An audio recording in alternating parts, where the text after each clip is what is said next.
Assalamualaikum warahmatullahi wabarakatuh.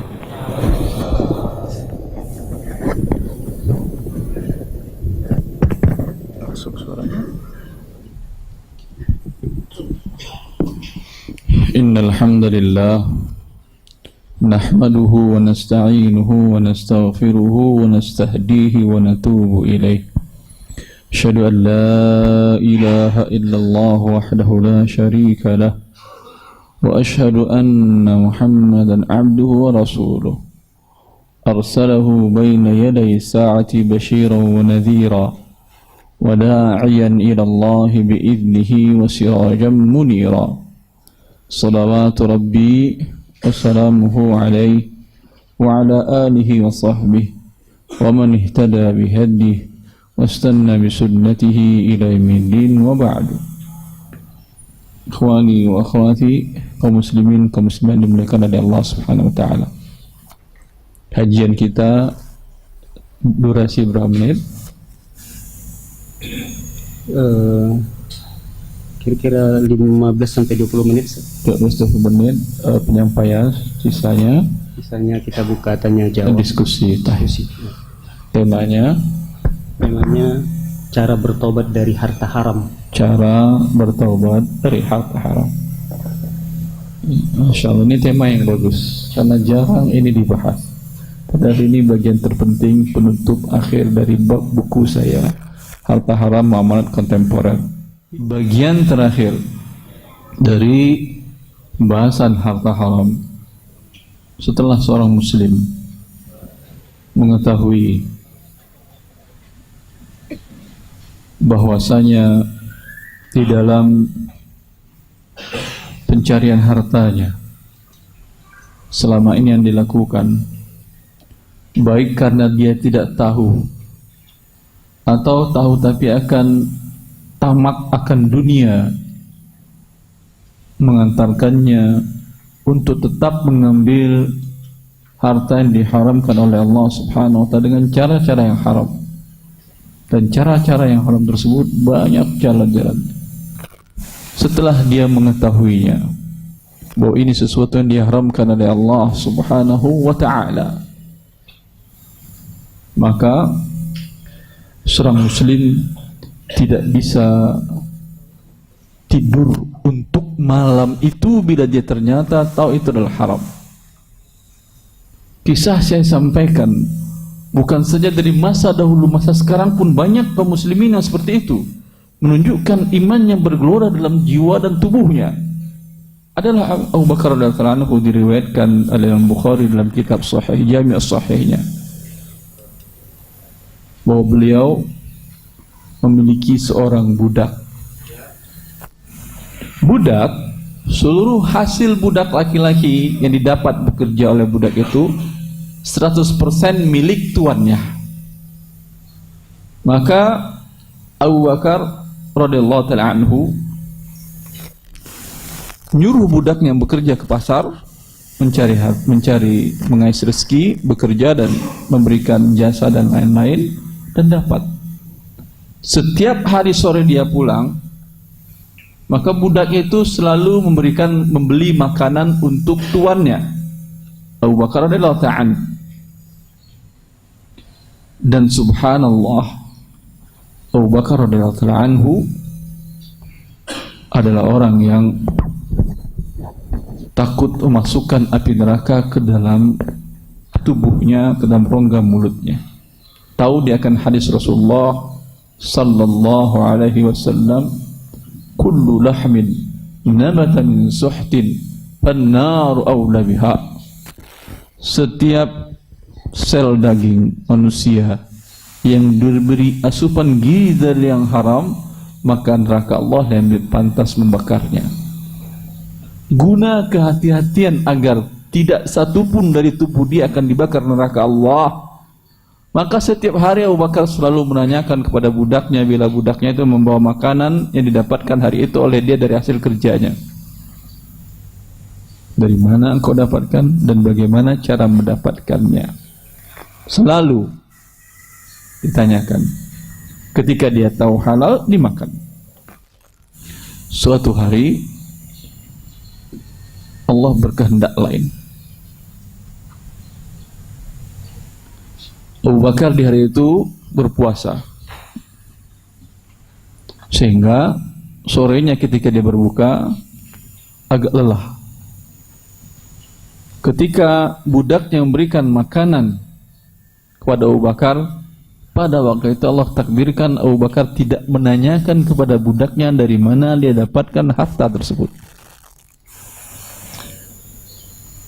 Abu Bakar langsung memakannya dan masuk ke mulutnya tenggorokan. Budak terperanjat, kok tuan saya hari ini aneh, biasanya bertanya dan sekarang tidak bertanya.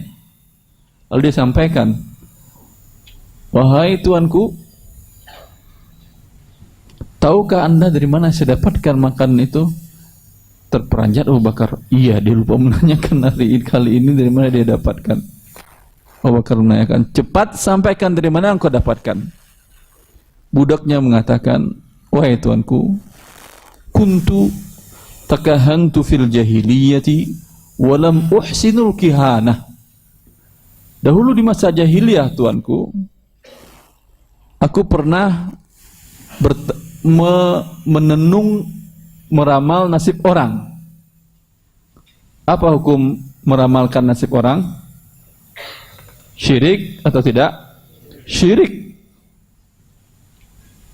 Walam uhsinul kihanah. Padahal aku tidak pernah belajar ilmu tenung. Tapi biasanya orang kan begitu kan. Makanya namanya juga bodoh, Ki Joko bodoh kan ya. Gak pernah dia belajar itu. Syaitan aja yang memberikan orang-orang mempercayai dia. Itu sudah lama kasusnya. Aku tidak pernah belajar bertenung, tapi orang minta ditenung, aku tenungkan, kata dia. Aku ramalkan nasibnya. Orang itu setelah dia tenungkan nasibnya, dia pergi, saya tidak bayar upah tenung. Tadi di pasar Madinah tadi, saya bertemu dia dan dia bilang, Masya Allah, luar biasa, hasil tenungan benar. Ini upahnya sekarang saya bayar, kata dia. Saya terima upah tenungannya dan dengan itu aku beli roti, wahai tuanku, yang kau makan tadi. Kata Abu Bakar radhiyallahu anhu, dia muntahkan yang ada, yang sisa di sini dia korek pakai tangannya. Sampai Aisyah bercerita, irham nafsaka ya abi. Wahai bapakku, Abu Bakar, sudah cukup.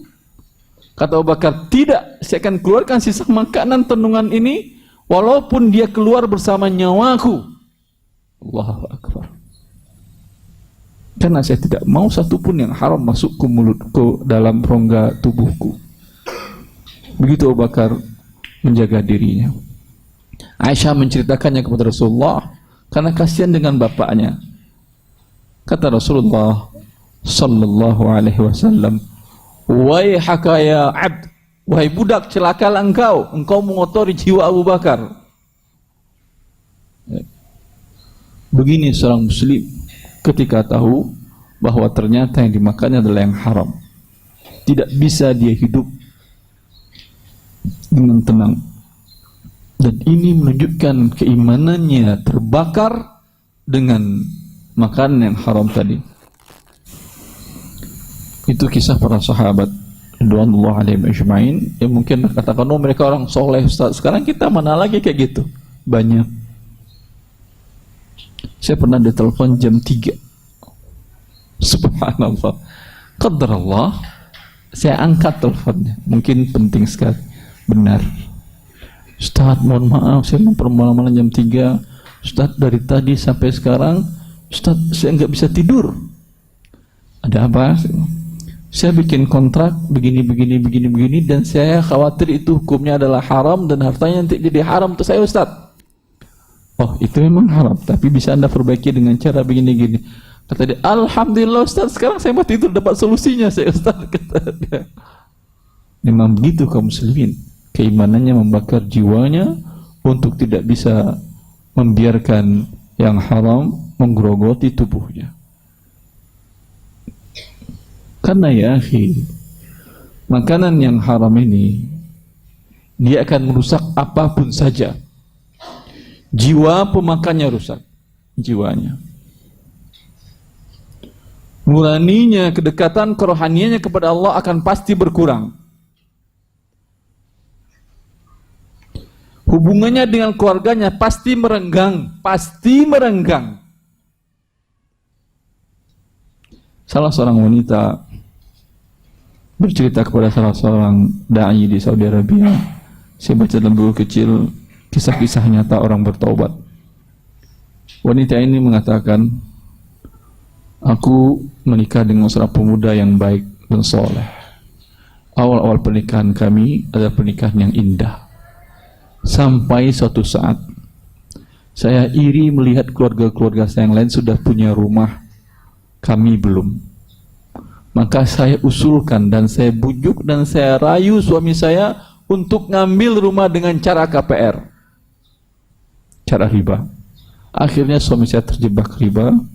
Akhirnya kami terlilit utang riba, habis usaha suami saya, kemudian suami saya menceraikan saya di akhirnya. Wahai orang-orang yang sadar akan maksiat kepada Allah, maksiat akan merenggangkan anda dengan orang yang terdekat dengan diri anda, kata dia. Jangan anda sampai terjebak masuk ke dalam lumpur yang pernah aku masuki. Hubungan terdekat dengan manusia akan menjadi renggang. Dan ini dikatakan oleh banyak orang-orang soleh. Aku bila melakukan suatu maksiat kepada Allah Jalla fi'ula, akan aku lihat akhlak, tingkah laku, perangai anak istriku kepadaku berbeda. Maka antum lihat, subhanallah. Nah, terbayang nggak oleh anda? Terbayang nggak oleh anda? Seorang suami punya istri 4, anak 21, rukun. Terbayang? Terbayang? Tidak terbayang betul. Tapi saya pernah melihat sendiri. Syekh kita, Dr. Abdurrahman Tahan, ulama di Saudi Arabia, dia Masya Allah, 21 anaknya naik pesawat tenang, 4 istrinya rempet aja. Sehingga salah seorang dosen saya mengatakan, begitulah orang kalau bertakwa kepada Allah, semua makhluk tunduk dan dekat kepada dia. Tapi bila dia maksiat kepada Allah, semua makhluk yang hidup dan yang mati di sekitarnya akan mengutuk diri dia. Syekh Abdul Aziz bin Baz rahimahullah, tahu antum, dia buta, istrinya 4 anteng semuanya. Anak-anaknya ada, saya kenal, kakak kelas saya dulu di program S2 Fikih, S2, beliau lagi misalnya magister di Fikih, anaknya banyak, dia buta padahal. 4 istrinya rukun semua, Masya Allah. Kita yang melek begini, satu setiap hari perang. Apa penyebabnya? Dosa yang kita buat di akhir atau dosa yang buat istri kita?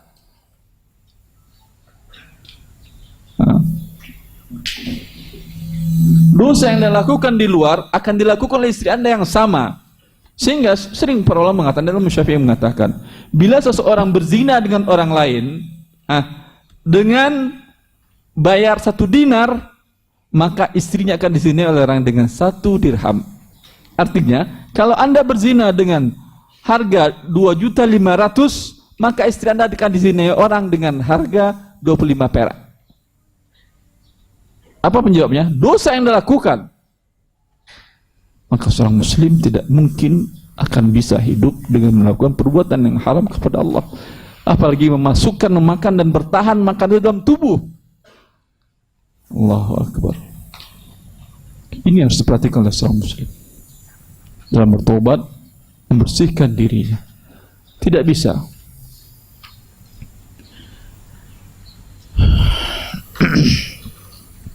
sampai Allah menceritakan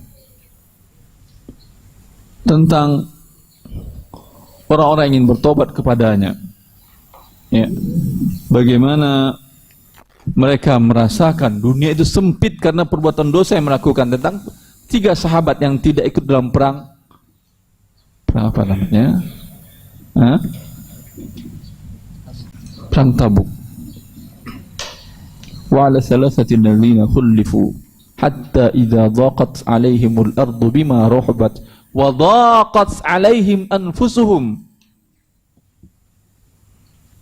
wa dhannu alla malja'a minallahi illa ilaih thumma taba 'alaihim liyatubu innallaha huwat tawwabur rahim. Allah menceritakan tentang 3 orang yang tidak ikut perang Tabuk. Sampai bumi yang begitu luas, kota Madinah yang begitu luas, mereka rasakan sempit. Sampai jiwa mereka sendiri mereka rasakan sempit. Ini Allah menggambarkan bagaimana jiwa orang yang sedang melakukan perbuatan dosa. Sampai pun sahabat yang melakukan demikian. Lalu apa solusinya? Yang penting solusi kan. Bila Anda mengalami dalam hidup Anda susah, cari kerja susah, cari rezeki susah, berhubungan dengan anak dan istri ribut mulu, dengan mertua kelahi terus, dengan orang tua enggak baik, ketahuilah ini dosa selama ini yang Anda lakukan. Perbaiki hubungan Anda dengan Allah, Allah akan perbaikan hubungan Anda dengan makhluk seluruhnya. Seluruh makhluk akan mencintai Anda. Innal ladzina amanu wa 'amilus shalihat sayaj'alu lahumur rahmanu wudda. Kata Allah, sungguhnya orang beriman dan beramal saleh, Allah jadikan dalam jiwa orang beriman yang lainnya cinta kepada dia.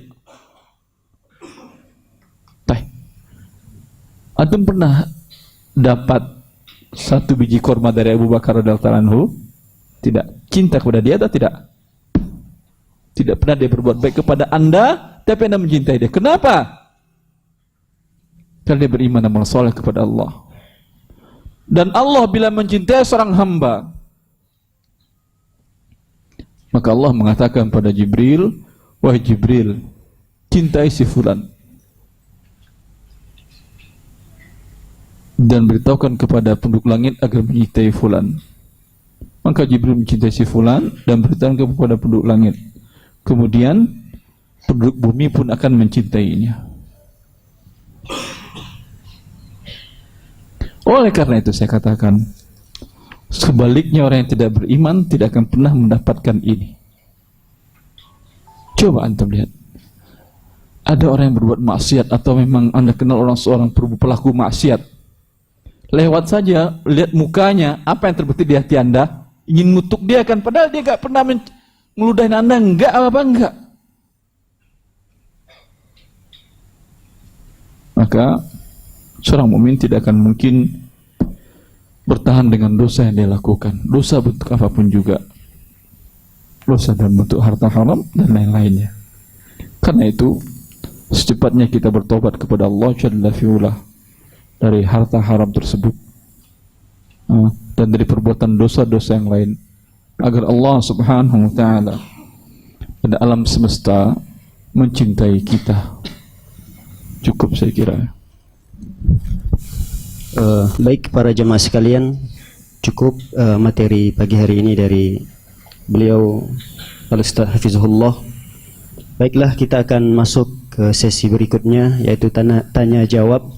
Untuk sesi tanya jawab, kami akan bacakan beberapa pertanyaan-pertanyaan yang telah sampai ke hadapan kami, dan insya Allah kita akan seling dengan pertanyaan langsung. Jadi kalau ada yang ingin bertanya langsung juga kami persilahkan. Sebelumnya kami akan bacakan pertanyaan-pertanyaan yang telah masuk ke hadapan kami. Yang pertama, Ustaz, Assalamualaikum warahmatullahi wabarakatuh. Assalamualaikum warahmatullahi wabarakatuh.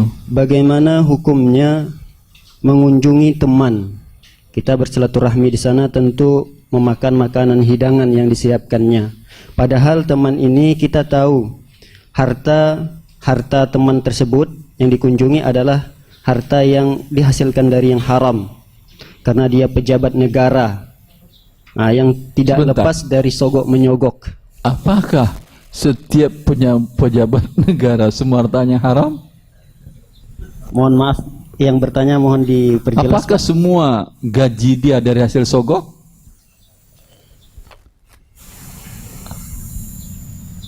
Teruskan, selesai? Tak selesai. Tidak boleh, ini Anda katakan ya akhi. Saya kenal, masih keluarga besar saya. Semoga Allah merahmati dia dan merahmati Mautal Muslimin. Pangkat terakhirnya adalah mayor di kepolisian, Kapolda di Pekanbaru di waktu itu. Tapi rumahnya masih nyicil, nggak punya cukup uang dia untuk. Pernah ada ditunjuk untuk menjadi Kapolda di suatu daerah, dia mengatakan, saya nggak mau, nggak mungkin saya akan melayani setiap pejabat yang datang dengan gaji anak istri saya, karena mereka harus dilayanin. Kalau saya gunakan dengan uang macam-macam, saya tidak mau. Tentu saya hanya akan menggunakan uang gaji saya. Kalau gaji saya kasih ke mereka, mana lagi buat saya dan istri saya makan. Saya nggak mau jadi Kapolres. Semoga Allah merahmati beliau. Masih ada kaum muslimin, ya, yang bertakwa kepada Allah dalam hal perbuatan tersebut, dan kita doakan mereka agar mereka bertakwa kepada Allah. Karena bila mereka baik, ya akhi, alhamdulillah. Sehingga Imam Ahmad rahimahullah mengatakan, kalau Allah memberikan kepadaku satu doa yang mustajab, akan aku doakan khalifah kaum muslimin menjadi orang yang diberikan takwa oleh Allah. Karena bila dia baik, Masya Allah, maka jangan pernah kita berdoa keburukan. Oh ini kurang ajar, oh ini begini. Ya akhi, selagi dia muslim, doakan agar Allah memberikan taufik kepada dan takwa kepada dia, sehingga bila dia bertakwa, dia diberikan taufik oleh Allah, alhamdulillah. Kalau doakan keburukan kepada dia, begini jadi Anda dapatkan pemimpin yang seperti itu, dan itu menunjukkan keimanan umatnya. Sehingga kaidah yang dijelaskan dari para ulama dan Ibnu Qayyim rahimahullah, kama takunu yuwalla alaikum. Pemimpin kalian itu adalah cermin dari keimanan kalian. Bila kalian adalah orang musyrik, pemimpin kalian enggak mungkin seorang yang bertakwa. Enggak mungkin Umar bin Khattab memimpin kita, karena dia cerminan dari kehidupan masyarakat di waktu itu. Menuduh, yang saya ingatkan, menuduh semua pejabat seperti itu tidak baik. Nah, Anda datang ke rumah dia, kalau menuduh dia memakan harta haram, sogok menyogok. Kalau memang Anda tahu dia melakukan sogok, tapi kan Anda gaji dia, gajinya halal atau haram? Halal gajinya kalau dia bekerja sesuai jam waktunya. Mungkin dia ada korupsi waktu juga, ya udahlah sekian persen tidak halal. Tapi sekian persen kan halal. Iya atau tidak? Iya. Yang sogok mungkin juga ada. Walhasil hartanya ini harta yang bercampur antara halal dan haram. Bolehkah Anda menerima hidangan, makanan, hadiah dari orang yang hartanya bercampur halal dan haram? Pertanyaannya harus seperti itu. Bila Anda tahu bahwa ada yang halal, boleh. Ustaz, nanti kita ke makan yang haram. Orang yang lebih baik dari Anda, Rasulullah sallallahu alaihi wasallam, beliau diundang oleh Yahudi, diberi makanan oleh Yahudi. Seorang wanita Yahudi kambing bakar. Masya Allah, tetap diterimanya. Yahudi tahu nggak halal haram? Tetap diterima Rasulullah SAW. Bahkan ternyata wanita Yahudi itu memberikan kambing yang beracun. Terima dan dimakan oleh Rasulullah SAW. Siapa Anda lebih baik dari Nabi? Dan siapa orang yang pejabat tadi lebih jelek daripada Yahudi? Jelas jawabannya. Makan bismillah. Kecuali Anda tahu bahwa umpamanya tadi ada teman Anda kayak bilang, tadi saya sogok bapak itu, saya bawa nasi padang 10 bungkus. Lalu sekarang Anda datang ke bapak itu dan kelihatan nasi bungkusnya. Ini tidak boleh Anda makan. Paham? Allah barik fiik. Baik, sudah dipahami yang bertanya. Alhamdulillah kita juga semua mendapatkan ilmunya. Bagi jamaah yang ingin bertanya langsung, dipersilahkan. Yang ingin bertanya langsung, Pak, mungkin pertanyaannya terlalu panjang untuk dibacakan. Silakan, Pak. Ada? Pertanyaan terlalu banyak untuk dibaca. Terlalu banyak. Nah, silakan. Mikrofon Jismi sini, antarkan. Gak Sebentar, Pak. bagus Sebentar. mic di atas mushaf, jangan taruh lagi.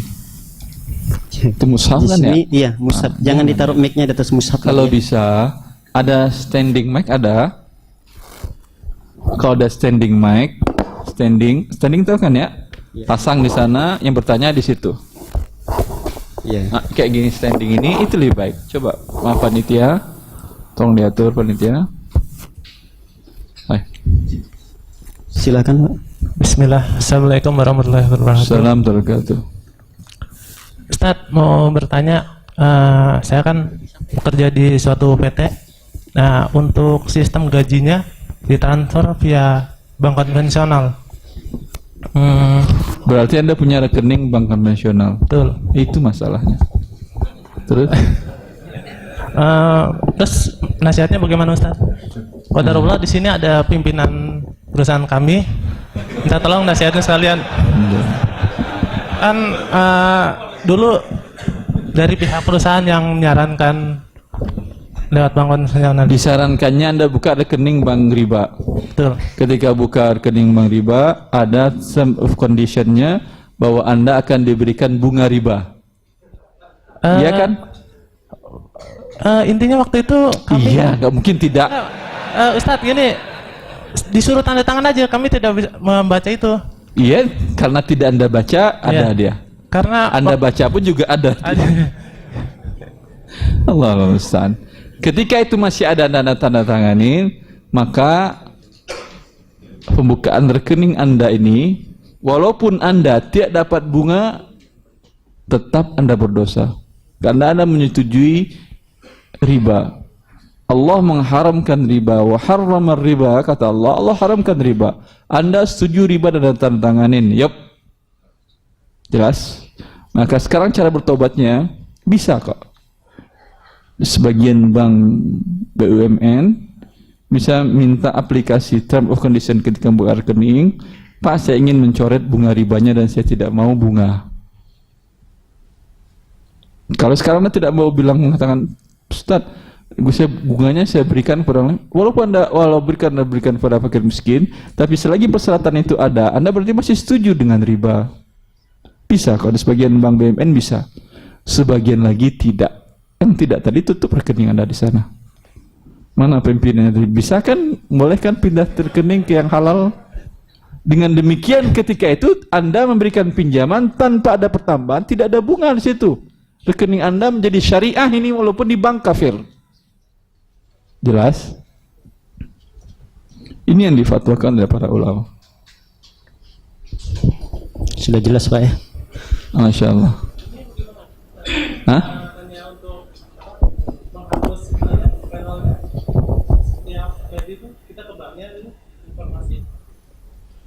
Hapus apanya?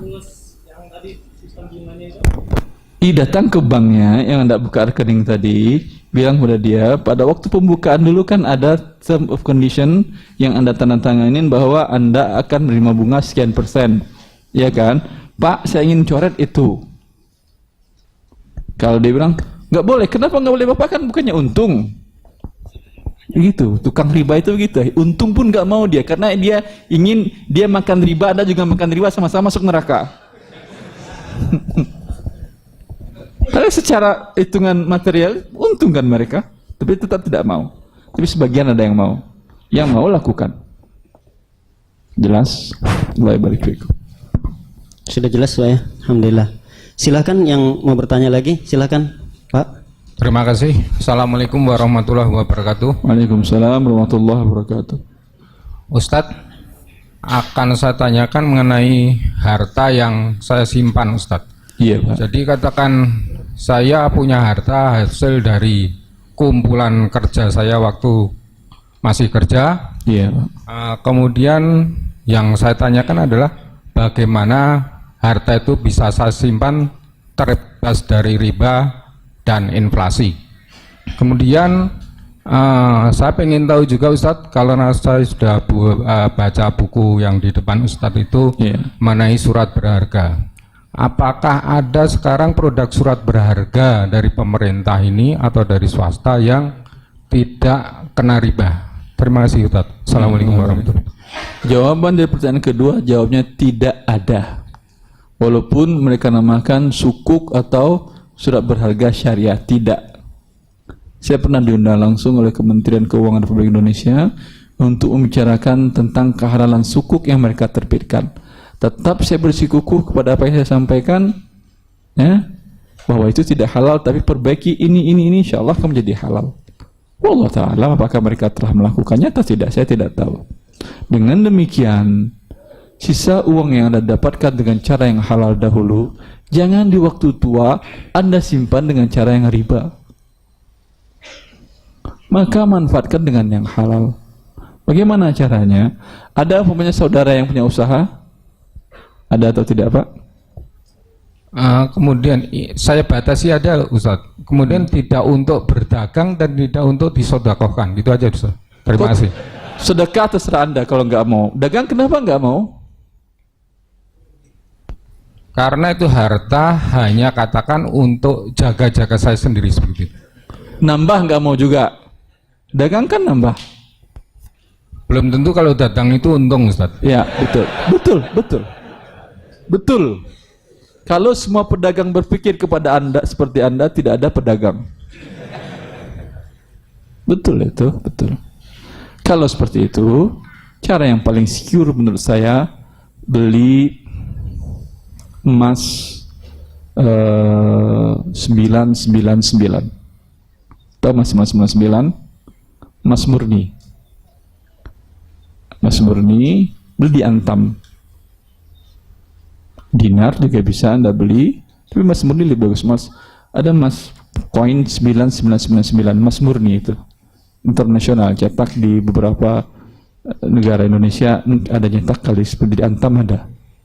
Ini aman karena emasnya murni. Karena subhanallah, dari zaman Rasulullah menciptakan emas itu sebagai alat tukar yang tetap setiap masa. Percaya atau tidak?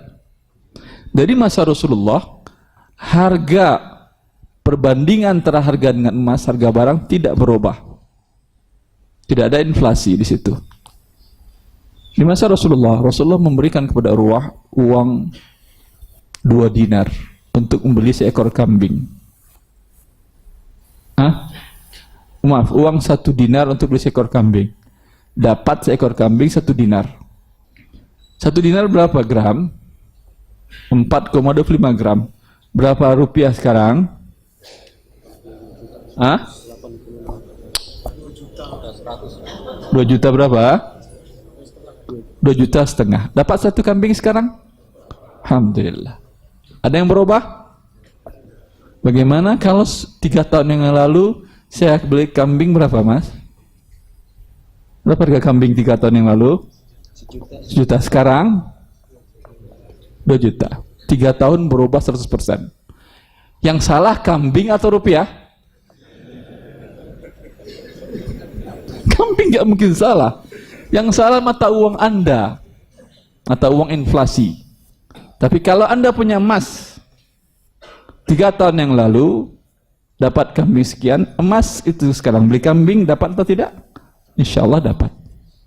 Allah Subhanahu wa Ta'ala menciptakan emas sebagai mata uang, ya, karena yang mengaturnya langsung Allah. Jumlah keberadaan emas seimbang dengan keberadaan barang dan jasa yang ada pada manusia. Sehingga bila manusia semakin banyak barang yang jasanya, emas semakin banyak ditemukan. Tidak percaya Anda bahwasanya nanti di akhir zaman, tanda-tanda kiamat, jumlah manusia itu sedikit atau banyak? Banyak. Rasulullah katakan akan ditemukan emas yang banyak di Sungai Efrat, Sungai Furat. Sungai Furat itu mengalir Turki, Suriah, mana lagi? Irak. Akan ditemukan emas yang banyak, kata Rasulullah, sebuah kepastian. Dan karena itulah negara-negara barat itu menjajah negara-negara tersebut, ingin cari emasnya sekarang. Tidak akan ketemu sekarang karena kebutuhan manusia belum butuh itu. Tapi ketika jumlah manusia banyak akan dikeluarkan dari Allah Subhanahu wa Ta'ala. Jelas? Jadi tadi kesimpulannya apa, Pak? Emas 999. Cuman masalahnya kalau emas simpannya di bawah bantal atau di bawah ini. Ya. Nah, tapi kalau anda beli diam-diam, insya Allah nggak perlu khawatir. Allah barik. Sudah jelas, Pak Haji? Jelas. Alhamdulillah.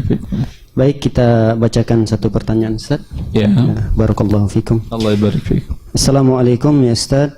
Saya mau bertanya mengenai makanan berupa ayam atau daging di pasar. Bagaimana hukum daging atau ayam yang kita beli padahal kita tidak tahu pedagang tersebut menyembelihnya menyebut nama Allah atau tidak? Kalau kaidah ini anda ambil, tidak boleh, gak bisa anda hidup makan ayam dan kambing dan daging sapi. Setiap anda makan orang Padang, Pak ini tadi sembelihnya bismillah belum? Oh saya nggak nyembelihnya Pak, saya beli di pasar. Tolong dong tanyain ke pasarnya ada sembelihnya bismillah apa? Bapak mau makan di warung saya atau pengen ribut? Bismillah ya akhi. Bila anda hidup di negara muslim, ya bismillah apa ya, sembelih tadi, kecuali anda lihat dia sembelih tidak menyebut nama Allah. Tapi kalau enggak, makan baca bismillah cukup. Hukum asalnya adalah halal. Sembelihan kaum muslimin hukum asalnya adalah halal. Baik. Alhamdulillah, sudah jelas sekali ya para jemaah sekalian. Kita lanjutkan bacaan pertanyaan yang berikutnya. Assalamualaikum warahmatullahi wabarakatuh. Assalamualaikum. Semoga Allah memberikan kepada Ustadz kesehatan. Amin. Ustadz, profesi saya sebagai penilai. Saya banyak melakukan penilaian untuk KPR, Ustadz. Hasil penilaian saya sebagai dasar bank untuk memberikan kredit. Yang membayar jasa saya adalah kreditor. Pertanyaan saya, kreditor itu bank atau bukan? Kreditor yang penanya mohon maaf, bank ya? Kreditornya bank. Bank. Bukan bank berarti? Bukan bank. Yang mengajukan pembeli berarti. Kalau pembeli yang mengajukan nggak ada masalah. Ya, umpamanya saya katakan kepada anda, saya membeli rumah itu, tolong nilai, ya, saya bayar dengan uang saya. Karena uang dia mungkin halal, mungkin tidak, nggak ada masalah. Tapi kalau uang bank pasti haram. Nggak apa-apa. Terus, cuman lebih baik lagi anda nasihati si pembeli tadi, jangan pakai kredit riba. Terus silakan jamaah sekalian yang ingin bertanya langsung. Sebentar. Yang Bismillahirrahmanirrahim. Assalamualaikum warahmatullahi wabarakatuh. Assalamualaikum warahmatullahi wabarakatuh. Mana? Oh, Masya Allah.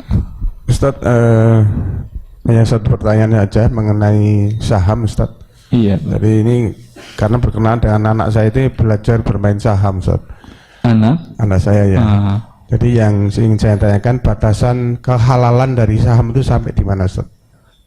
Anak itu hadir di sini? Tidak, lagi di tempat kerjanya. Di bagian buku saya membahas tentang saham yang halal, yang bisa dibeli, kemudian bagaimana cara penjualan belinya agar halal. Tetapi yang ada sekarang, ya, tidak terpenuhi semua persyaratannya. Tapi minimal anda suruh, ada di bagian buku ini, nggak perlu, saya tidak mewajibkan anda untuk beli, pinjam ke teman kopi bagian itu, saya halalkan anda kopi ini. Kopi bagiannya itu kasih ke anak anda, ya.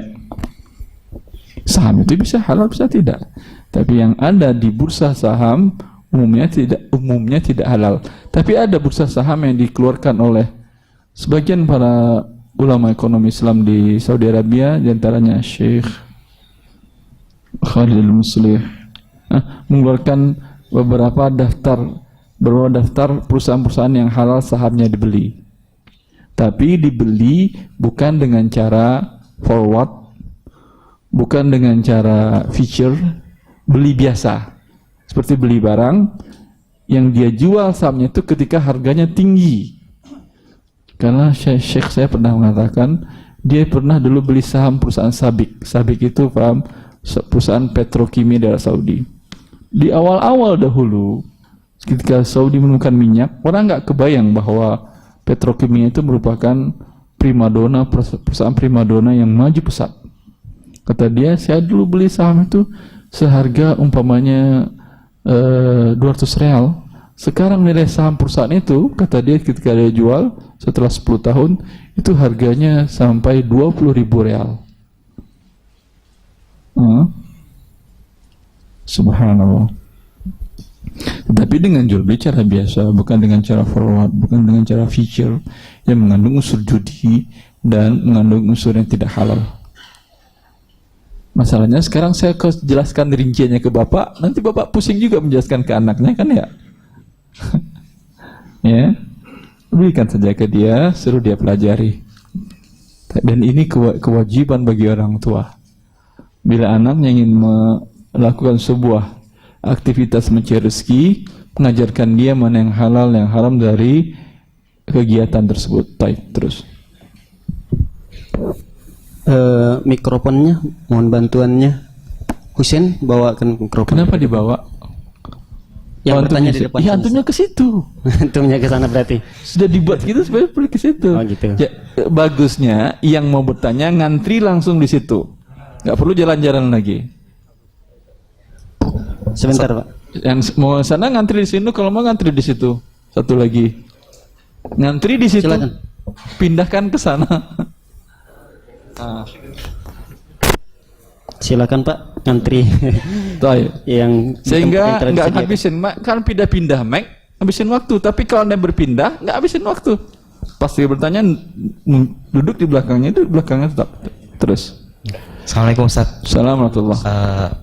Bagaimana hukumnya deposit di bank, baik ke yang konvensional atau yang syariah? Sebentar, deposit di bank itu maksudnya apa? Ya, sebenarnya tidak tahu, hanya yang bertanya dari kakak saya yang laki-laki gitu. Tolong. Ada dia di sini? Tidak sedang bekerja gitu. Deposito maksudnya. Oh, deposito. Dia ingin mendeposito. Deposito. Nah, bagaimana berjangka? hukumnya? Ya, berjangka. Yaitu sekian bulan baru bisa diambil. Iya. Dapat bunga riba sekian, gitu kan ya? Iya. Tidak tahu, intinya yang beliau tanyakan bagaimana hukum yang deposito di bank, entah yang konvensional kah atau yang syariah itu. Iya. Dapat bunga sekian, riba sekian, haram. Jelas ini. Baik. Cukup sampaikan ke abang Anda seperti itu. Kemudian kan ada yang syariah, kalau yang di syariah sama juga. Sama juga. Sama juga ya. Nah, Karena dia bukan berdasarkan keuntungan real yang terjadi di lapangan. Karena dia membuat akad dengan para pemegang modalnya, bukan dengan akad mudharabah yang untung sama untung, rugi sama rugi, tidak. Oh. Untung sama untung betul, rugi tanggung sendiri. Kemudian yang kedua, kemudian beliau juga bertanya bagaimana hukum menabung di bank syariah yang ada di Indonesia ini. Insya Allah tidak masalah. Cuman menurut saya produknya yang paling baik Anda pilih adalah produk yang tidak ada pertambahan, nggak ada bagi hasil. Bagi hasil boleh Pak, hasilnya itu sedikit dan itu masih ada syubhat ribanya. Karena buktinya ketika dia memberikan pembiayaan kepada orang lain, itu pasti tidak akan dia mau rugi. Ketika tidak mau rugi, pinjaman riba namanya. Jangan mau pertambahan uang dengan riba. Tapi Anda tentu nggak mungkin juga naruh uang di bawah bantal 10 juta, gimana tidurnya? Nggak enak kan tidur. Jadi sebaiknya kan, oleh karena itu tabung di sana, tapi ambil yang produknya yang tidak ada pertambahan. yang setahu saya kan ada ketika bank syariah itu menawarkan dua akad, ada akad wadiah titipan, kemudian mudharabah. Yang ahsan yang mana dipilih? Wadiah. Tidak ada pertambahan itu. Syukran. Ahsan. Kalau yang ahsan lagi, Anda sewa SDB, Safe Deposit Box di dia. Dia punya tempat secure yang aman, yang pengamannya, simpan di sana uang Anda. Itu lebih aman, betul. Anda mau menyimpan uang berapapun, menyimpan emas, menyimpan permata, aman. SDB nama produknya, Safe Deposit Box. Bayar sewa setahun itu untuk ukuran yang terbesar, ukuran segini. Cuma 700.000 per tahun. Murah kan? Di sini kalau ukuran segini, tinggi, segini bawah, bisa nyimpan berapa ratus juta? 2 miliar masuk. 10 miliar masuk kalau uangnya dolar. Oh, rupiah enggak. Harus 5 STB. Karena satu. Allah barik fikum. Baik, barakallahu fikum Ustaz. Kita bacakan satu pertanyaan dari pemirsa Hasan TV Ustaz. Bernama Arif dari Surabaya. Masya Allah. Pertanyaannya, oh, ini orang Surabaya juga ngelihat ya, Masya Allah ya. Ya, dari Ahlan, salam kepada ikhwah kita di Surabaya. Fadhal. Anak bekerja di kantor keluarga berencana, berniat racing tapi belum ada pekerjaan lain. Racing, maksudnya mungkin maksudnya mungkin mau memberhentikan Ustaz. Iya iya. Sama aja, racing tuh jalan-jalan kan, jadi jalan-jalan dari kantor, nggak masuk-masuk lagi. Tapi belum ada pekerjaan lain Ustaz. Sedangkan anak harus menghidupi anak dan istri. Bolehkah tetap bekerja dulu di kantor KB atau keluarga berencana tersebut sampai dapat pekerjaan yang lebih baik? Iya, Anda masalahnya cari yang lebih baik. Kapan mau dapat? Berarti bukan berhenti karena Allah. Kalau berhenti karena Allah, berhenti sekarang, besok cari kemana saja. Yang penting hari itu anak istri Anda makan. Gak susah kan kalau kita mau cari yang halal. Ya, tidak harus bawa ijazah Anda kemana. Datang ke toko, kan penting kan tuh cuma makan minum kan ya. Datang ke rumah makan, tawarkan jasa cuci piring dan lain-lain yang bisa. Itu serendah-rendahnya yang saya maksud. Bukan berarti Anda yang selama yang di Parlente sekarang cuma cuci piring, enggak. Tetapi ya akhi, kalau memang hanya ada itu, lakukan. Wah Ustaz, saya kok turun jabatan. Oh, ya akhi, lebih baik mana Anda daripada Ali bin Abi Thalib? Lebih baik mana? Ali, khalifah keempat kaum muslimin. Khalifah tahu? Presiden. Menantu Rasulullah sallallahu alaihi wasallam. Suami Fatimah binti Muhammad sallallahu alaihi wasallam. Bapak dari Hasan dan Husain. Kepala pemuda di surga. Ya akhi, Ali pernah bekerja, datang kepada seorang Yahudi, bekerja kepada dia, menawarkan jasanya. Wanita Yahudi itu nyuruh dia untuk manenin, ambilin korma di pohon, panjat. Setiap satu pohon korma yang diturunin hasil kormanya yang matang, tahu berapa upahnya? 1 biji. Dia dapatkan 20, dibawa kepada Rasulullah. Rasulullah senang ikut memakannya. Dengan wanita Yahudi, 1 biji dengan usaha seperti itu. Malu? Tidak. Tidak ada yang malu untuk yang halal itu ya. Sehingga karena itulah dia menjadi orang besar. Tidak ada merasa malu untuk yang halal kepada Allah SWT. Fadal. Jazakumullah khairan atas jawabannya. Silahkan yang bertanya langsung Pak. Dari mana Pak? Nama sekalian. Saya Aribowo dari Bekasi. Ustadz, kalau kita menjual misalnya kendaraan atau rumah ke sebentar, pembeli. Dari mana Pak? Dari Bekasi. Nama? Aribowo. Aribowo. Aribowo Pak. Ustadz, kalau kita menjual kendaraan atau rumah ke pembeli yang membelinya pakai KPR, kemungkinan kita kan diminta suruh tanda tangan. Jangan mau tanda tangan, karena tanda tangan Anda berarti membantu dia mendapatkan kredit riba. Jadi solusinya gimana kan kadang-kadang mereka katakan kepada dia, saya jual, kalau Anda mau bayar KPR urusan Anda. Saya ingatkan Anda tidak melakukan, tapi karena satu dan hal tetap silahkan. Tapi saya tidak akan membantu. Yang penting masuk uang ke rekening saya. Bisa nggak dia dapatkan kredit tanpa tanda tangan Anda? Bisa. Bisa. Bisa. Di bank itu bisa. Allah barik fikum. Baik Ustaz, kita angkat pertanyaan dari pemirsa Hasan TV sekali lagi Ustaz. Nama Ari dari Kebumen. Masya Allah. Assalamualaikum warahmatullahi wabarakatuh. Assalamualaikum warahmatullahi wabarakatuh. Terkait produk ragi yang ada kode gelatin babi E491 namun sudah ada label halal dari MUI, bagaimana kita menyikapinya Ustaz?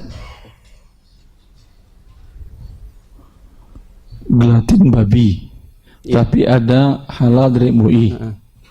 Saya tidak berani terlalu menjawab sekarang. Ya, pending dulu yang lain. Silakan jamaah yang ingin bertanya langsung. Bila ragu tinggalkan dahulu makanan tersebut. Ya, kita pending dulu jawabannya dari pemirsa Hasan TV. Silakan. Assalamualaikum Ustaz. Assalamualaikum warahmatullahi. Semoga Ustaz dalam kondisi sehat. Allahumma amin. Ustaz, bila mana ada arisan yang di situ sudah ada uang konsumsi, ada uang konsumsi tersendiri, terpisah ya. Tapi uang konsumsi itu tidak cukup. Taruhlah uang konsumsi hanya 20.000. Tapi yang datang itu misalkan sekeluarga gitu kan, artinya sangat kurang itu. Nah, apa hukumnya bila kasih dia makanan 20.000 untuk sekeluarga? Berarti tetap nggak boleh datang ke tempat arisan itu. Datang sekeluarga silakan, tapi makan 20.000 aja. Ya pasti lebih. Kenapa lebih? Enggak ya, kita katakan tadi Ali bin Abi Thalib makan 20 korma. 20 korma itu dia makan, Rasulullah makan, anak istrinya makan. Cukup. Itu konsumsi 20.000, berapa korma dapat itu? Yang di situ jamuannya jamuan berat, ada makan. Jangan yang berat, salah ente sendiri. Kenapa ente buat yang berat? Berarti walhasil ya. Boleh. Ya, berarti artinya kalau kita makan lebih dari 20.000 itu artinya itu jatuhnya haram ya Ustaz ya? Enggak. Anda sedekah kepada dia berarti. Sedekah tuan rumah. Itu sedekah dari tuan rumah itu. Iya. Allah Akbar. Syukran Ustaz. Afwan. Mungkin dari jamaah akhwat yang ingin bertanya langsung, silahkan. Dari ibu-ibu yang di lantai dasar yang ingin bertanya langsung, silahkan. Sebelum ada pertanyaan, kita bacakan satu pertanyaan terlebih dahulu, Ustaz. Assalamualaikum warahmatullahi wabarakatuh. Saya dulu bekerja selama 17 tahun di pabrik bir, angker bir. Dan alhamdulillah di tahun 2009 saya sudah tidak bekerja lagi di pabrik bir tersebut. Semoga ini hidayah Allah Rabbal Alamin. Pertanyaannya, bagaimana dengan harta yang saya miliki dari hasil pekerjaan di pabrik tersebut, berupa rumah, tanah, serta yang saya dan keluarga konsumsi selama bekerja di pabrik tersebut. Jazakumullah khairan. Allah barik. Alhamdulillah, wassalatu wassalamu ala Rasulillah wa ala alihi wa sahbihi man ihtada bihudah wa ba'du. Alhamdulillah, Allah sayang kepada Anda. Allah berikan kesempatan kepada Anda bertaubat sebelum kematian merenggut Anda. Semoga Allah menerima taubat Anda dan taubat kaum muslimin dari perbuatannya yang haram. Amin. Sekarang untuk kebutuhan minimal Anda halal. Artinya rumah bila untuk kebutuhan minimal halal, rumah kedua jual, hasilnya penjualannya berikan kepada fakir miskin. Ya, kendaraan dan lain-lain juga demikian. Untuk kebutuhan minimal halal. Sekarang Anda ingin bekerja yang halal, namanya butuh. Dulu punya mobil, sekarang jual, cukup motor saja. Allah barik fikum. Sekali lagi dari akhwat, ada yang ingin bertanya langsung? Kalau tidak ada, kita bacakan pertanyaan yang lainnya, Ustaz. Saya karyawan di perusahaan yang menjual barang dan membeli, melunasi dengan cara leasing. Apakah gaji saya dari perusahaan saya haram karena membantu orang lain melakukan perbuatan riba melalui leasing tersebut? Ulangi pertanyaannya. Saya bekerja di perusahaan yang mungkin maksudnya menjual dan membeli barang gitu, Ustaz. Menjual dan membeli barang dengan cara leasing. Apakah gaji perusahaan saya leasing maksudnya? Yang bertanya mana? Yang bertanya, Pak. Maksudnya perusahaannya leasing ya atau apa? Distributor ke leasing.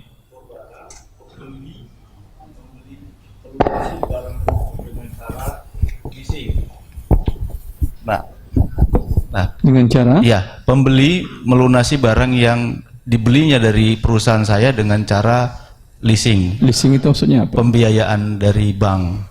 Oh, dia pembeli dapat uang untuk belinya dari bank. Mendapatkan uang pinjaman dari bank. Ya, terus. Apakah Anda bagian apanya di perusahaan yang menjual? Bagian penjual, bagian marketing. Langsung jual ke dia. Ya. Dia dapat pinjaman dari bank. Ya.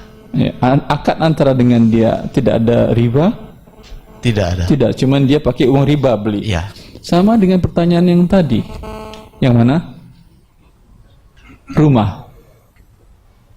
Dia jual rumah yang halal, tapi pembeli pakai pinjaman riba. Jawabannya tadi apa? Saya masih ingat? Hah?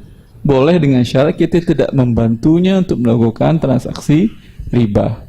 Kalau untuk leasing ini kan nggak ada diminta bank mintaan, nggak ada kan? Nggak ada masalah.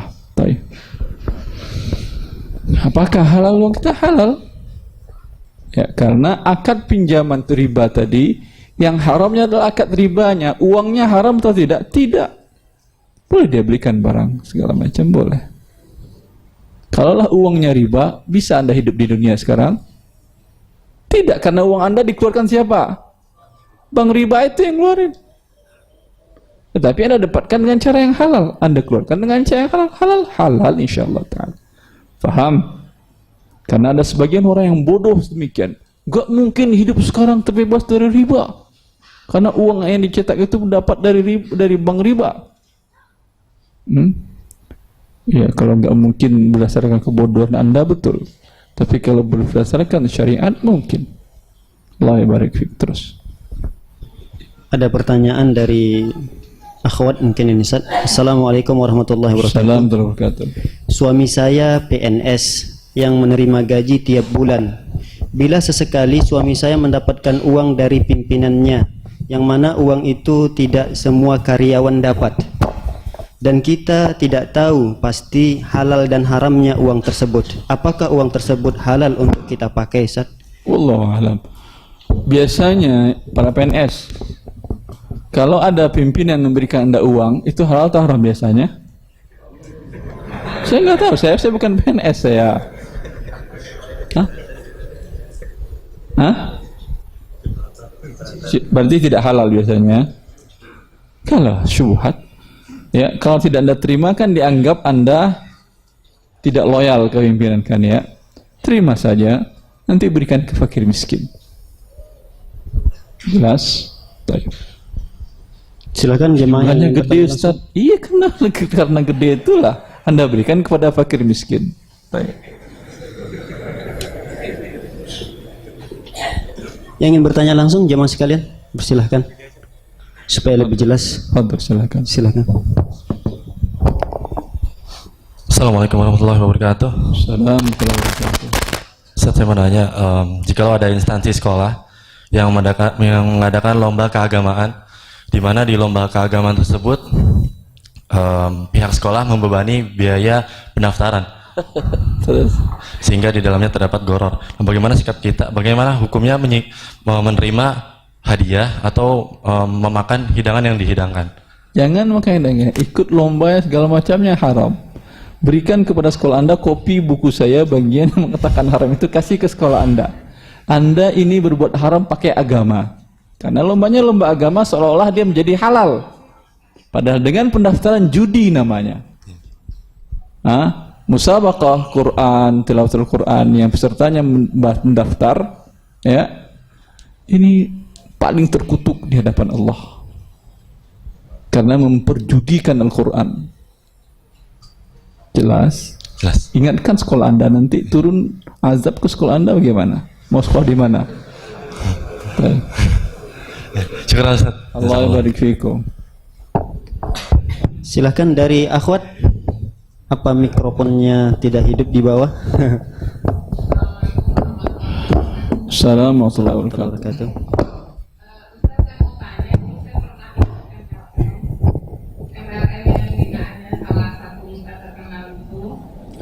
Itu murid saya itu. Antum melihat YouTube-nya dia? Sebentar, antum melihat YouTube-nya dia enggak? Waktu dulu masih aktif, saya selalu update tentang MLM tersebut. Enggak, di salah satu YouTube beliau ada foto saya. Betul. Ada kan, antum lihat? Itu waktu saya terakhir sakit. Saya ngajar di program S2 S3 di Ekonomi Islam Trisakti. Yang murid yang satu ini Masya Allah, dia kuliah dengan beberapa teman-teman founder pembiayaan dia, pembiayai perusahaannya dia. Pertemuan pertama tidak hadir, kedua tidak hadir, keempat, lima, enam baru hadir. Ketika hadir, dia jepret saya ketika ngajar, dipasang di FB-nya dia, sedang menuntut ilmu dengan ulama muda Indonesia. Pertemuan ketujuh saya sakit. Habis itu saya nggak ketemu lagi dengan beliau. Dengan para founder dia yang lain sempat saya sampaikan cara untuk memperbaiki akadnya. Saya sampaikan ini haram, ya, perbaiki dengan cara seperti ini. Tapi saya tidak tahu, kalian nggak pernah bertemu lagi dengan mahasiswa ini, apa yang mereka lakukan dengan sistem yang mereka buat. Semoga Allah beri hidayah kepada dia, karena Masya Allah masanya luar biasa dan khidmatnya untuk lomba untuk tahfiz Quran luar biasa. Ya, orang seburuk-buruk orang, lihat bagian hidupnya yang baik itu ya akhi, jangan gelap mata Anda. Mendatangkan para ulama dari negara-negara Saudi Arabia, para imam haram, untuk mendidik anak-anak di tahfiz Quran. Subhanallah. Terus.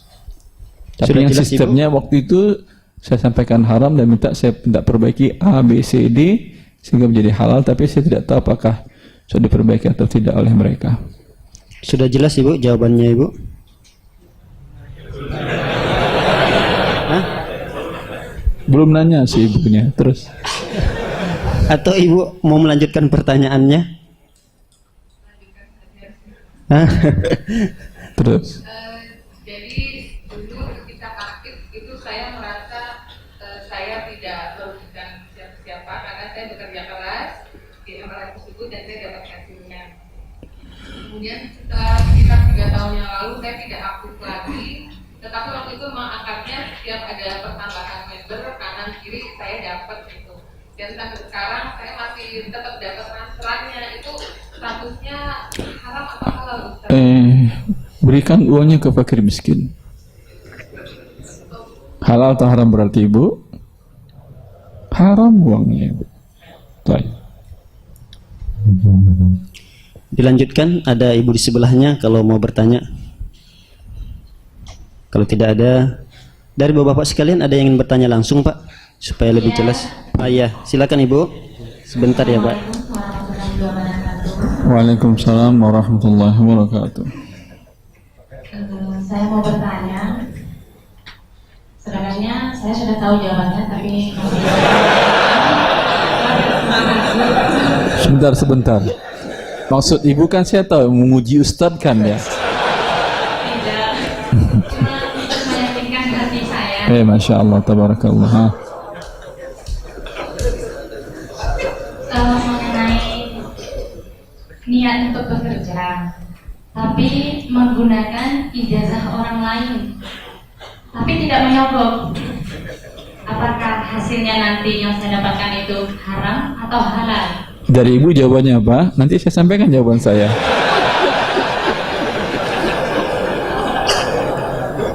Coba. Saya pernah dengar katanya tidak halal karena berbohong di awal. Tapi ada juga yang mengatakan boleh, itu kan hanya sekedar formalitas di dunia. Jadi untuk meyakinkan hati saya lebih bertanya. Saya kembali bertanya. Berarti Ibu tidak tahu jawabannya. Ibu tahu ada dua pendapat. Satu membolehkan, satu melarang. Mana yang betul? Ibu tahu yang dua-duanya membingungkan. Tahu membingungkan iya, tapi tahu yang betul belum. Yang betulnya adalah haram. Formalitas di dunia, semuanya formalitas ya akhi. Formalitas semuanya, enggak ada yang tak formalitas. Maka ini adalah haram hukumnya menggunakan ijazah orang lain. Ya, coba pakai ijazah saya, doktor ijazah S3 ibu, ngajar di program S3 di ekonomi Islam. Ibu ngajar, halal nggak gajinya buat ibu? Haram ya. Terima kasih banyak. Allah barik fi ibu, Allah salimukum. Silakan. Waalaikumsalam warahmatullahi wabarakatuh. Bertanya mengenai usaha kurir seperti yang sedang berkembang saat ini. Apa itu usaha kurir? Seperti Tiki, JNE, pengiriman barang. Apakah usaha itu halal Ustaz? Karena kan kalau kita kirim barang kurang dari 1 kilo, kita tetap diwajibkan membayar nilai 1 kilo untuk barang tersebut. Apakah usaha tersebut halal apabila kita ingin menjadi salah satu agennya? Demikian pertanyaan. Allah barik. Halal. Iya. Anda mengatakan minimal harga pengiriman sekian dan minimal berat sekian. Ya. Dia bilang saya ringan banget. Ya tetap minimal ada harga minimal sekian. Karena kalau tidak demikian, saya ngirim umpamanya uang atau ngirim barang yang ringan, cek. Itu kan cuman 0, sekian on. Betul. Berapa mau dibayar dia?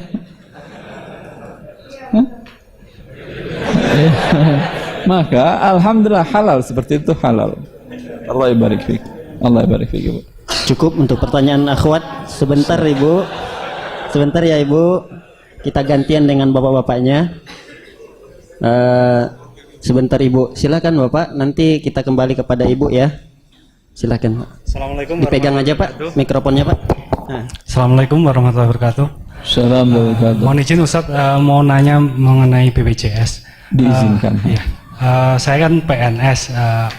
Untuk BPJS itu kan dipotong langsung oleh pemerintah ya. Jadi kan nggak ada istilahnya terlambat bayar kena denda gitu. Itu boleh nggak maksudnya? Sebentar. Saya dengar ada Pak undang-undang baru yang menghilangkan denda itu, tapi saya belum yakin. Terus bolehkah kita memanfaatkan fasilitas BPJS itu saat itu? Sebesar uang Anda boleh. Oh boleh itu ya. Sebesar uangnya aja ya. Bagaimana cara mengetahuinya? Tanyakan kepada pihak kantor Anda berapa yang dipotong, sudah berapa lama, sekarang angkanya berapa. Tapi ketika sakit itu umpamanya besar sekali angkanya dan di cover semuanya oleh BPJS, Anda tidak mampu membayar, apa boleh buat? Darurat Anda harus menggunakan uang BPJS untuk kesehatan Anda, nyawa Anda. Namanya darurat, boleh untuk orang fakir miskin. Ya, syukran Ustaz. Allah barik fiknya. Silakan, ada Bapak lagi yang bertanya dari Bapak. Langsung Pak. Iya. Assalamualaikum warahmatullahi wabarakatuh. Assalamualaikum warahmatullahi wabarakatuh. Ini Ustadz, saya mau nanya tentang perkembangan e-commerce digital di Indonesia. Untuk 5 tahun terakhir ini emang lagi booming. Kebetulan juga saya beberapa kali dapat kesempatan untuk bekerja di sana. Mungkin ada B2B, perusahaan terhadap perusahaan, ada B2C, bisnis perusahaan terhadap langsung ke konsumen penjualannya, ada juga C2C. Nah, permasalahannya yang saya ragukan itu bisnisnya di C2C, penjual dan konsumen itu ada pihak ketiga, itu perusahaannya. Jadi pertama yang saya tanyakan, gimana hukum C2C atau semua bisnis digital, jual beli digital di Indonesia. Yang kedua, gimana bekerja jadi karyawan perusahaan C2C itu. Terima kasih Ustaz. Yang Anda ragukan apa? Jadi gini, yang C2C itu kan saya bekerja di perusahaannya itu jadi pihak ketiga antara penjual dan pembeli gitu. Jadi kalau misalnya saya ada teman saya menjual, saya mau membeli ke teman saya, tapi saya harus transfer uang. Pelan-pelan. Oh ya. Gimana? Jadi saya mau membeli sesuatu ke penjual. Oke, kemudian saya harus mentransfer ke pihak kedua, ke perusahaan itu. yang menyambung Kenapa bukan langsung ke dia? Nah itu dia, makanya saya mau nanya. Pertanyaannya kenapa? Kok jangan itu dia? Bukan, saya belum pernah jual beli di. Saya kemungkinan kalau langsung nanti uang nyampe barang nggak dikirim. Kalau langsung uang barang dikirim dulu, nanti barang nyampe uang nggak dikirim. Sehingga butuh pihak kedua pegang uangnya, kemudian pegang barangnya. Ketika barang sampai, telepon suruh baru dikirimin uang. Ya, boleh. Begitu juga bekerja di sana juga boleh, Ustaz? Boleh, ini bermanfaat untuk kedua belah pihak. Sama seperti Anda beli barang dari luar negeri. Butuh apa namanya? LC kan ya. Letter of credit dikeluarkan oleh bank kan ya. Walaupun hukumnya adalah haram, tapi ada solusinya biar halal. Anda beli barang umpamanya 1000 komputer laptop dari Amerika. Anda nggak kenal dengan perusahaan laptop itu, Jepang lah ya. Amerika masih ada laptop keluarin, masih. Nah, kirim ke sana. Kalau tentu mereka mengatakan kirim uang dulu. Anda nggak mau kirim uang dulu karena kirim uang nanti dia nggak kirim barang. Kalau Anda mengatakan kirim barang dulu, siapa Anda? Saya kirim uang Anda nggak ada uang. Tentu nggak mau perusahaan tadi. Maka solusinya di lembaga keuangan, Anda harus membuka letter of credit, buka surat jaminan dari salah satu bank di Indonesia bahwa ketika barang sampai, bank akan membayarkan langsung kepada si penjual di Amerika tadi, dan bank Anda bekerja sama dengan salah satu bank di Amerika, sama dengan penengah tadi. Hukumnya secara syar'i, kalaulah tidak ada riba antara bank Anda tadi dengan Anda, boleh. Anda butuh umpamanya beli barang tadi, bagaimana untuk mendapatkan LC yang halal, letter of credit tadi, surat hutang tadi, ya. Biasanya sebagian bank ada yang bisa kalau Anda taruh dana di situ. Umpamanya Anda butuh dikeluarkan surat berharga letter of credit tadi bahwa memiliki $100.000 US. Anda taruh uang di bank tadi $100.000 US dari rekening Anda, atau Anda bayarkan ke dia. Berarti ketika membayar, Anda bayar uang Anda kan ya? Boleh. Tetapi biasanya para pedagang itu dia nggak punya uang, sehingga dia tidak serahkan uang dahulu. Ketika tidak serahkan dahulu, diserahkan dapat sertifikat ini berbunga karena mendapatkan pinjaman. Itulah yang menjadinya haram. Jelas ini caranya menjadi halal, sama dengan yang tadi cara pikirnya. Wallahu ta'ala alam. Yang lain. Iya, terima kasih Ustaz. Silahkan Ibu yang di bawah tadi yang sudah mempersiapkan pertanyaannya. Assalamualaikum Ustaz. Waalaikumsalam warahmatullahi wabarakatuh. Mau tanya, anak kan jualan online Ustaz. Terkadang barang kan ada, kadang enggak. Nah, kadang customer kan langsung dikirim dari supplier itu. Tapi saya bilang itu barang dikirim dari supplier gitu. Itu termasuk dropship nggak ya Ustaz? Antara ibu dengan si pemilik barang, akadnya apa? Jual beli putuskah? Jual beli putus. Enggak boleh. Termasuk dropship yang haram. Tidak boleh Ustaz. Tidak boleh dia kirim langsung barang kepada yang konsumen Anda. Saya udah bayar ke beliau, ke supplier. Ya, karena Anda belum terima barangnya. Berarti menjual barang yang sudah diterima. Lalu Ustadz, bukankah ini akan jadi repot? Lewat saya dulu, saya kirim lagi ke dia. Iya betul repot. Tetapi ini cara yang aman yang dikatakan oleh syariat, la tabi' hatta taqbidahu. Jangan engkau jual barang yang telah engkau beli sebelum engkau terima. Karena resiko sekarang di tangan siapa, Ibu? Enggak sampai barang. Perusahaan supplier Anda mengatakan kami sudah kirim. Nah, resiko di tangan Ibu kan ya? Ibu mengatakan enggak sampai. Saya enggak terima kok. Dia enggak terima, saya enggak terima, sampai kemana? Tapi kalau Anda terima dahulu, udah selesai urusannya. Mau Anda kirim enggak nyampe, enggak ada lagi urusan si penjual. Jelas? Jelas ini? Allah Ta'ala. Apa Ustaz? Tapi supplier itu tahu gitu Ustaz. Maksudnya kadang anak belum bayar ke beliau, barang udah dikirim duluan gitu Ustaz. Iya, tapi akad Anda dengan dia jual beli putus atau keagenan, dapat fee atau jual beli putus? Ini enggak boleh. Udahlah, saya enggak beli putus, saya keagenan aja. Itu saya dapat fee dari penjualan 5%.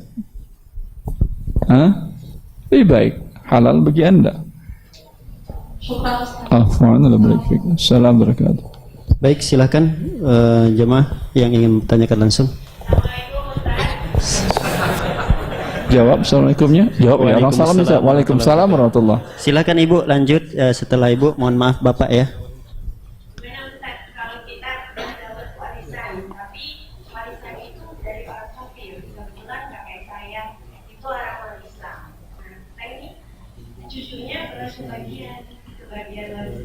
Halal. Halal hibah berarti dan nama dia halal. Alhamdulillah. Allah barik fiik ya Bu. Ya. Silahkan Bapak.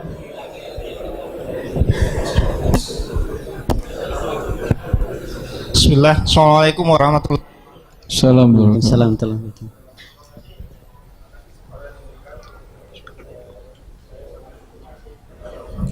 Mic-nya mati ya.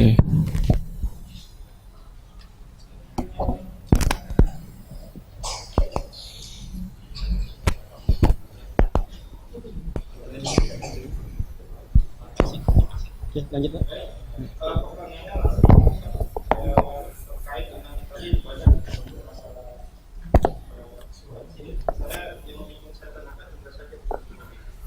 terkait dengan asuransi kendaraan.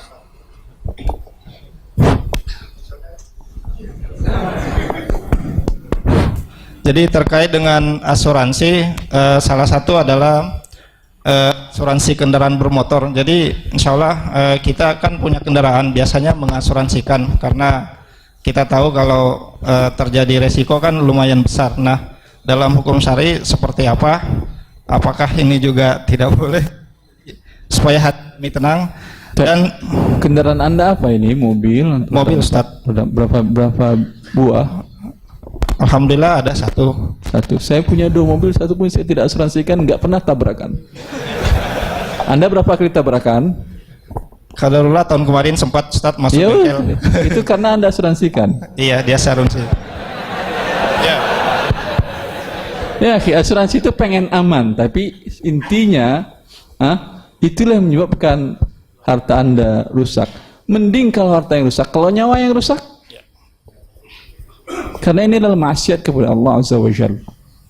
Tawakal kepada Allah. Saya beli cash dua-duanya, kendaraan roda 4, ditawarkan asuransi, saya bilang saya tidak mau asuransi, karena itu saya beli cash.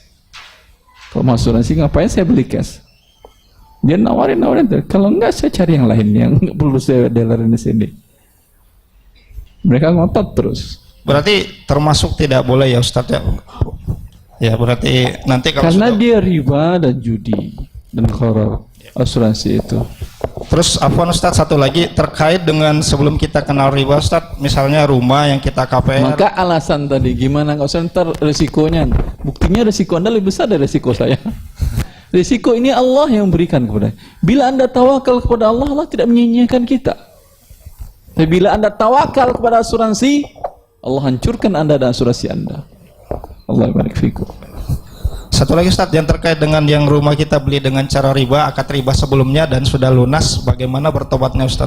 Syukran. Bertobatnya jangan beli lagi. Yang sudah terjadi tadi, karena Anda ini dengan riba ini dirugikan dengan riba. Tidak ada harus uang yang dikeluarkan. Iya kan? Anda bayar bunga riba. Yang bertobat, banknya itu yang harus mengeluarkan uangnya itu disedekahkan. Anda sudah tidak ada. Hanya bertobat kepada Allah karena terlanjur melakukan, memberikan bunga riba kepada tukang riba. Allah barik fiikum. Baik Ustaz, kita angkat pertanyaan dari pemirsa Hasan TV dari Tangerang, nama Arif. Assalamualaikum warahmatullahi wabarakatuh. Saya membeli rumah dengan cara kredit seharga 400 juta, DP 135 juta, cicilannya per bulan 4.270.000 per bulan, ada bunga 9% selama 8 tahun. Saya kredit langsung dengan developer. Secara hukum syar'i bolehkah Ustadz? Tidak. Haram ini adalah perbuatan Anda. Rumah dibeli dengan riba, ini rumah yang menakutkan. Allah mengharamkan riba, Anda buat dunia dengan cara riba. Terus pertanyaan yang lainnya, Ustaz, mana yang lebih utama? Paling pertanyaan Anda, Ustaz, emang gimana cara kita punya rumah?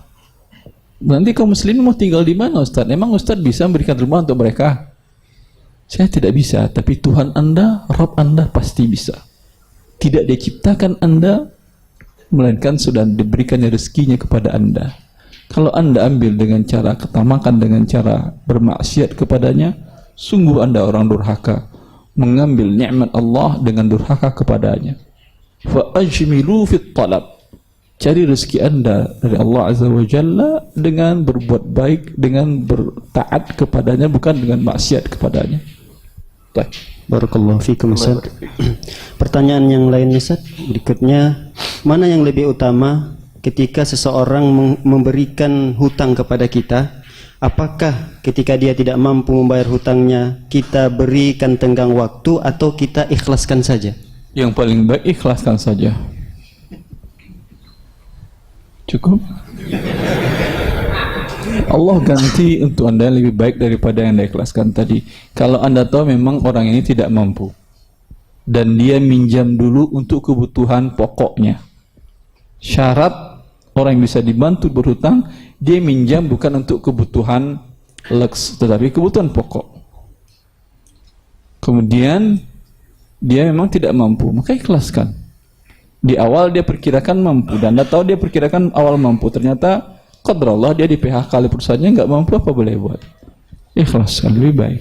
Allah ganti Anda dari berbagai sisi lebih banyak dari hal yang tadi. Baik, silakan dari ikhwan, ada yang ingin bertanya langsung? Dari ikhwan dulu ya, Bu. Assalamualaikum warahmatullahi wabarakatuh. Assalamualaikum warahmatullahi wabarakatuh. Bu Fahri, Ustadz dari Bantar Gebang. Ada dua, Ustadz. Lantai dua? Abu Fahri dari Bantar Gebang. Ada dua pertanyaan. Masya Allah. Karena ada Bantar Gebang boleh, 5 pun boleh. Yang pertama, saya karyawan swasta, tapi di rumah saya juga jualan herbal, Ustadz. Jadi kalau misalnya teman kerja itu pesen gitu, itu kadang di jam kerja, nggak tentu Ustadz, kadang di jam istirahat gitu. Nah, untuk pembayarannya sendiri juga kadang di jam kerja, kadang di jam istirahat. Nah, ini dengan transaksi seperti ini gimana, Ustadz? Subhanallah. Nggak boleh Anda dalam jam kerja melakukan aktivitas apapun juga kecuali untuk kepentingan perusahaan. Ini kepentingan perusahaan atau kepentingan pribadi? Harusnya Anda tidak digaji pada saat-saat Anda melakukan ini. Berarti gaji yang Anda dapatkan ketika transaksi itu adalah haram.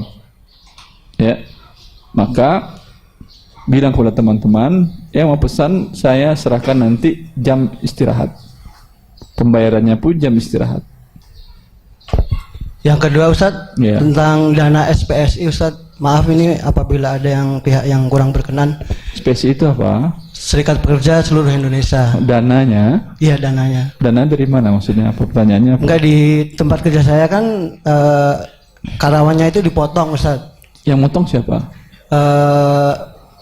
Serikat Pekerja, tapi perusahaan juga tahu. Yang motong itu pihak keuangan. Pihak keuangan, betul. Di perusahaan Anda. Bekerjasama dengan serikat tadi. Iya. Itu Anda mau tidak mau pasti dipotong. Iya. Apa boleh buat? Mau nggak mau dipotong mau diapain? Terus? Pertanyaannya, pernah satu waktu saya. Bisa nggak Anda mengatakan saya nggak mau dipotong? Bisa nggak? Kalau nggak, ini Anda namanya dizolimi. Nah, dirampok uang Anda oleh dia namanya. Baik. Yang ingin saya tanyakan peruntukan dana itu, Ustaz. Jika untuk operasionalnya serikat atau juga kadang kan kalau mohon maaf demo itu uang bensin, uang makan dari situ, Ustaz. Pertanyaannya apakah saya juga ikut ambil? Sebesar uang Anda yang dipotong boleh Anda ambil uang bensin sama uang makannya. Kan dipotong uang Anda untuk mereka tadi. Kalau bisa setiap hari makan nasi dari dia sebesar uang Anda sehingga Anda tidak terzolimi. Paham? Umpamanya dipotong setiap bulan berapa? 10.000? 1% Ustaz dari Berapa? gaji. Anggap 10.000. Iya. 10.000 setiap hari makan setiap bulan makan di dia seharga 10.000 gratis. Agar tidak terzolimi Anda. Jelas? Demonya jangan ikut. Ngapain ente ikut demo? Makan nasi sendiri ikut demo apa enaknya? Kan nasi uang Anda sendiri, itu bukan uang dia. Terus. Syukran Ustaz. Allah ibarik fikum. Assalamualaikum warahmatullahi wabarakatuh. Assalamualaikum. Silakan pertanyaan dari Ibu tadi sudah ada yang. Waalaikumsalam warahmatullahi. Saya kerja di koperasi, tapi memang ada simpan pinjamnya, ada komisi, tapi saya bukan di bagian simpan pinjamnya itu, tapi di accountingnya, di kasir utamanya itu. Kasir utama itu maksudnya apa Ibu? Jadi itu uangnya, tapi memang di luar simpan pinjam itu, tapi hanya hasil penjualan. Hasil penjualan real bukan simpan pinjam itu ya? Haram atau halal Ustaz? Insya Allah halal. Karena tidak berhubung.